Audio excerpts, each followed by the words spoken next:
Namaskar and welcome everyone. My name is Dr. Krishna Tiwari. I hope you all are doing well. See, tourism involves both informal and formal services and both vital for tourism, such as licensed guide versus unlicensed guide, registered restaurant versus roadside stalls, licensed registered transport versus local transport, and so on.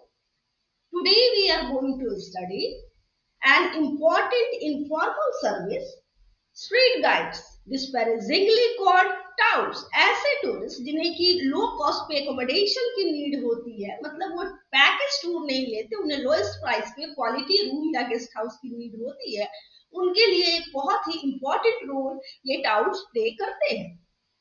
But इनके negative impact कितने हैं कि हम इनके positive contributions को ignore कर देते हैं। ये भी एग्जामिनेशन में फ्रीक्वेंट आने वाले क्वेश्चंस में से एक है, जो कभी शॉर्ट नोट्स और कभी डिस्क्रिप्टिव क्वेश्चंस के रूप में मोस्ट है, आता ही आता है। तो इसलिए इस वीडियो को पूरा देखिए। चलिए देखते हैं टाउट्स के फंक्शन, नेगेटिव इम्पैक्ट एंड उसके रिस्ट्रिक्शंस को। Let's begin. इकोनॉमिक सेक्टर जो होते हैं वो टू पार्ट्स में होते हैं, the formal sector and the informal. जो फॉर्मल सेक्टर्स होते हैं उनमें जो लेबर का स्ट्रक्चर होता है, स्ट्रक्चर्ड लेबर होते हैं, एक रिजिड हायरार्की चलती है, ऑर्गेनाइज्ड लेबर क्वालिटी आपको इसमें देखने को मिलती है। और जो इनफॉर्मल होते हैं वहां फ्री एंट्री होती है एंड अनस्ट्रक्चर्ड लेबर आपको देखने को मिलेगा। तो अगर टूरिज्म की बात करें तो फॉर्मल सेक्टर के एग्जांपल में आपके आती है travel agencies, license guide, transportation and different kind के ऑर्गेनाइजेशंस, ये सारे आते हैं। और इनफॉर्मल की अगर बात करें तो उसमें self employed guides, souvenir business people in open air stall, guest house owner and small self employed entrepreneurs and so on, ये सारे आते हैं। तो अगर स्ट्रीट गाइड या टाउट की बात करें जो कि इनफॉर्मल सेक्टर में आने वाला एक सर्विस है, तो ये पर्सन जो होते हैं वो टूरिस्ट को पब्लिक प्लेस पे अप्रोच करते हैं, लाइक मार्केट में, मॉन्यूमेंट पे, या bus stand, airport, in public places पे अप्रोच करते हैं सर्विसेज को सेल करने के लिए। लाइक अनऑफिशियल गाइडिंग देते हैं, होटल बुकिंग करवाते हैं, शॉप्स एंड रेस्टोरेंट्स, टैक्सी और ट्रांसपोर्ट सर्विसेज, टूर पैकेजेस, तो ये सारे वो प्रोवाइड करवाते हैं टूरिस्ट को। और इनके अगर कैरेक्टरिस्टिक की बात करें तो ये अनलाइसेंस्ड एंड इनफॉर्मल होते हैं, ठीक है। और साथ ही साथ परसुएशन यानी कन्विंस करते हैं टूरिस्ट को उनके सर्विसेज को खरीदने के लिए, और कमीशन बेस्ड होते हैं। जो भी सर्विसेज वो प्रोवाइड करवाते हैं किसी भी टूरिस्ट को, उसके बदले में वे उस सर्विस प्रोवाइडर से वो कमीशन लेते हैं। और ये हमेशा हार्मफुल नहीं होते, कुछ जेन्युइन टाउट्स या स्ट्रीट गाइड्स भी होते हैं जो रियली हमारी हेल्प करते हैं, ठीक है ना। तो role and function of street guides की अगर बात करें तो इसे आप इस पिक्चर से ज्यादा क्लियर हो जाएगा आपको। ये एग्जांपल है, देखिए ये एक टूरिस्ट है जो कि पैकेज टूर पे नहीं आया है, डेस्टिनेशन पे इम्बार्केशन आने के बाद वो एक ऐसे एकोमोडेशन को सर्च कर रहा है जो इनएक्सपेंसिव हो। इनएक्सपेंसिव एकोमोडेशन मीन्स वो फॉर्मल एरिया में ना हो, फॉर्मल सेक्टर में ना आता हो, डेस्टिनेशन से दूर हो, जिस डेस्टिनेशन से दूर हो, मीन्स वो ये चाहता है कि उसे एक ऐसा एकोमोडेशन मिले जो उसके फ्रंटियर रेट से लो हो। फ्रंटियर रेट क्या होता है? जो मैक्सिमम प्राइस होती है किसी भी एकोमोडेशन को पे करने का, वो उससे कम प्राइस पे उसे एक लो प्राइस पे क्वालिटी रूम चाहिए होता है। उसमें कोई भी ऐसा जिसमें स्पेयर रूम हो या गेस्ट हाउस हो, गुड क्वालिटी की हो, मतलब वो बार्गेनिंग की पूरी मूड में है। तो इस कंडीशन में उसे इंफॉर्मेशन को गैदर करना पड़ता है। इंफॉर्मेशन को गैदर करने के लिए मतलब कि जो भी टैरिफ है और रूम की अवेलेबिलिटी है गेस्ट हाउसेस में, वो सारा इसे सोर्स इंफॉर्मेशन को गैदर करना पड़ता है। कुछ तो उसके पहले के प्रायर इंफॉर्मेशन होते हैं उस प्लेस के बारे में, और कुछ वो इंफॉर्मेशन टेक्नोलॉजी लाइक होटल के जो भी ब्रोशर होते हैं उससे वो, और जो टैरिफ के पम्पलेट होटल के ब्रोशर से, डायरेक्टरी से, है ना, एडवर्टाइजिंग से, इन सारी चीजों से वो इंफॉर्मेशन को गैदर करता है। तो इंफॉर्मेशन को गैदर करने में दैट्स वाई उसे कॉस्ट ऑफ इंफॉर्मेशन इन्वॉल्व हो जाता है। इस कंडीशन में अगर देखा जाए तो अगर इंफॉर्मेशन जो है वो परफेक्ट है तब तो उसे परफेक्ट है, मतलब कि उसके पास रेलेवेंस नॉलेज है वहां के प्राइस के बारे में एंड टैरिफ के बारे में, तब तो सर्च कॉस्ट उसे ज्यादा नहीं लगता। अगर बट अगर इंफॉर्मेशन जो है वो परफेक्ट नहीं है तो उस कंडीशन में उसके पास जो थोड़े बहुत इंफॉर्मेशन है उससे उस डेस्टिनेशन पे उसने जो इंफॉर्मेशन कलेक्ट किया है उससे उसे कंपेयर करना पड़ता है ताकि उसे लोएस्ट प्राइस पे एकोमोडेशन मिल जाए। तो that's why cost of information यहाँ पे इन्वॉल्व हो जाता है कोई भी इंडिविजुअल टूरिस्ट जो जब वो सर्च करता है तो, ठीक है ना। तो और साथ ही साथ उसका, और इस तरह के टूरिस्ट जो होते हैं ना वो 1-2 दिन या ज्यादा से ज्यादा 2 वीक तक कहीं किसी भी जगह पर स्टे करते हैं, जो कि डिपेंड करता है उनके नेचर, मतलब किस टाइप की वो टूर कर रहे हैं, इकोनॉमिक टूर कर रहे हैं कि वो उनको रिसर्च कर रहे हैं या जस्ट इंटरटेनमेंट के लिए प्लेजर के लिए आए हैं, तो इस पर डिपेंड करता है। तो क्योंकि उनके पास टाइम लिमिटेड होता है तो इस लिमिटेड टाइम में उन्हें सर्च करने का भी टाइम लिमिट करना पड़ता है कि इतने समय में हमें खोज लेना है एक टैरिफ को एंड जो वैकेंसीज है उसको। तो दैट्स वाई उन्हें सर्च कॉस्ट भी लगता है, क्योंकि वो लिमिट टाइम से अगर ज्यादा समय तक अगर वो सर्च ही करते रह जाएंगे अपने किसी भी एकोमोडेशन को, तो जो भी उनका इंटरटेनमेंट या जो भी एक्टिविटी उस डेस्टिनेशन पे उन्हें करना है वो उनका उसका उन्हें लॉस हो जाएगा, क्योंकि टाइम उनके पास फिर नहीं बचेगा। दैट्स वाई सर्च कॉस्ट लगता है, ठीक है। तो इस कंडीशन में अगर आप इमेजिन करें कि आपको किसी दूसरे मेथड से ये सारे इंफॉर्मेशन एक बार में मिल जाए, तो लेट्स से कि आप इमेजिन कीजिए कि उसी समय आपको स्ट्रीट गाइड आपको कोई मिलता है, स्ट्रीट गाइड या कोई टाउट आपको मिलता है जो सारे information tariff with tariff and available rooms on lowest price आपको एक बार में अवेलेबल करा दे। तो वो आपके लिए एक इजीली आपके पास वो सारी इंफॉर्मेशन अवेलेबल हो जाते हैं। तो इस पॉइंट पे क्या हो जाता है कि ये इंफॉर्मेशन जो वो प्रोवाइड करवाते हैं उस समय स्ट्रीट गाइड्स का जो है एग्जिस्टेंस जो है वो प्रमोट होता है, और उनके इंफॉर्मेशन की क्वालिटी उनके एग्जिस्टेंस को, उनकी मांग को बढ़ावा देता है।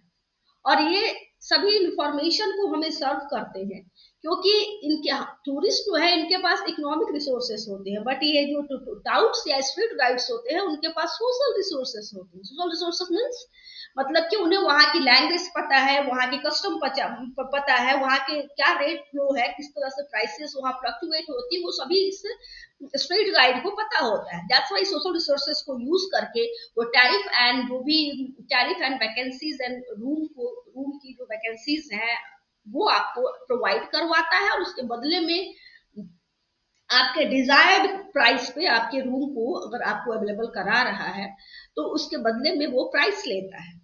तो ये जो इनकी जो क्वालिटी है, इंफॉर्मेशन गैदर करने की जो क्वालिटी है, वो कमोडिटी की तरह यूज करता है। इस कंडीशन में क्या हो जाता है कि ये जो स्ट्रीट गाइड्स है उनको इकोनॉमीज ऑफ स्केल का बेनिफिट होता है। इकोनॉमीज ऑफ स्केल क्या है? कोई भी ऑर्गेनाइजेशन या फॉर्म जो है वो अपनी इफिशियंसी को बढ़ाता है, मतलब कि वो हेवी मशीनरी लगा लिया या रोबोट से प्रोडक्शन करने लगा, वर्क के जो भी ट्रेंड लेबर को यूज कर रहा है, एक्सपीरियंस लेबर को यूज कर रहा है, या वो बल्क में चीजों को अगर खरीद रहा है, अगर रॉ मटेरियल बल्क में मार्केट से खरीद रहा है तो वो बार्गेन करके उसके कॉस्ट को मिनिमाइज कर सकता है। तो इफिशियंसी को बढ़ा के वो अपने प्रोडक्शन को बढ़ाता है, और पर यूनिट जो कॉस्ट आ रहा है प्रोडक्शन में, तो एवरेज कॉस्ट को वो कम कर देता है।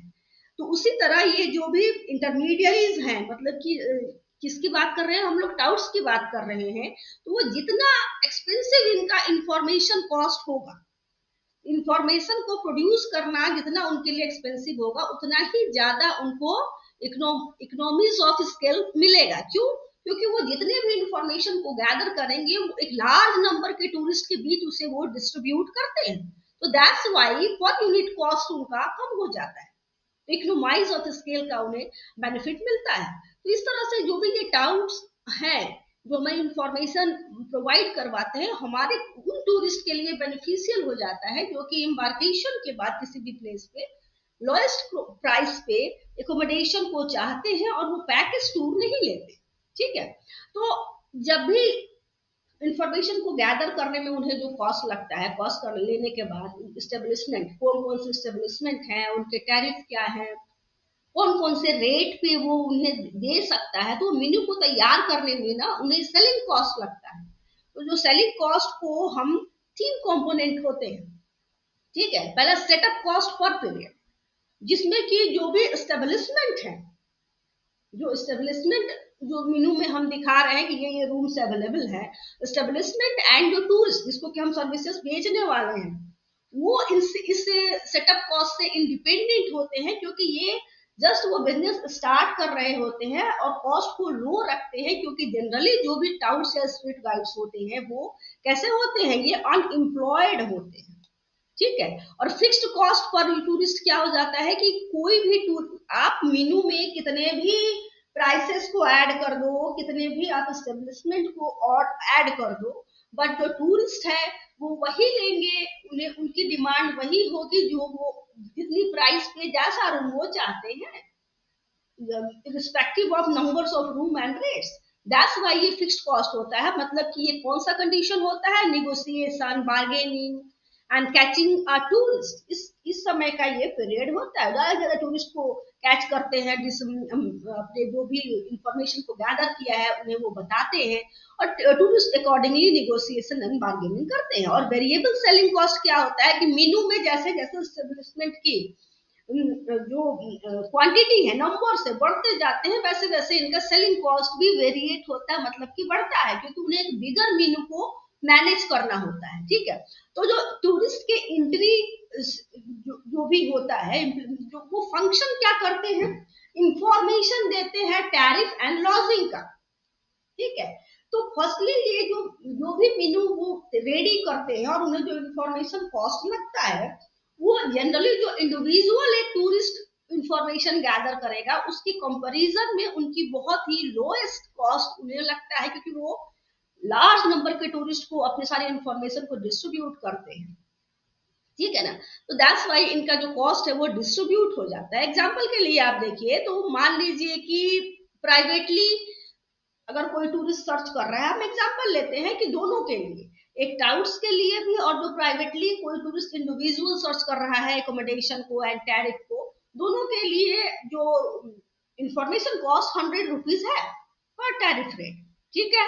बट जो टूरिस्ट है, जो टाउट है, वो जो भी इंफॉर्मेशन गैदर करेगा वो लार्ज नंबर के टूरिस्ट को डिस्ट्रीब्यूट करेगा। मान लीजिए कि वो 10 टूरिस्ट को ये इंफॉर्मेशन को बेचता है, जो भी वो प्राइस और टैरिफ उन्होंने कलेक्ट किया, तो उसको कितना लगेगा, 10 रुपीज लगेगा फॉर टूरिस्ट, एग्जैक्टली उसको कितना लगेगा, 10 रुपीज उसका कॉस्ट आया।